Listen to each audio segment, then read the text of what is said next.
kids, welcome back to our channel. If you are new, then kindly subscribe. Today we will learn the alphabets A to Z. So let's get started. A for apple. A is for apple. B for ball.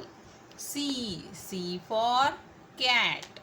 D for dog. E is for elephant. F for fish.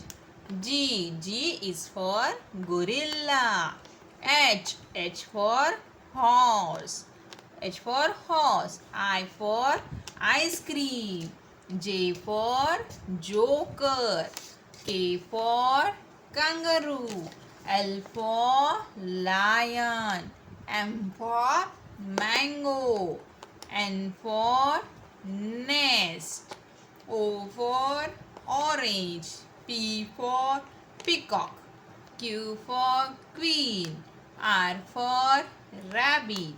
S for sheep. T for tiger. U for umbrella. V for van.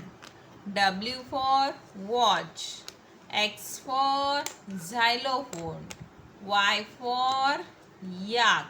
And Z for zebra. Thank you so much, kids. Don't forget to subscribe. Bye bye.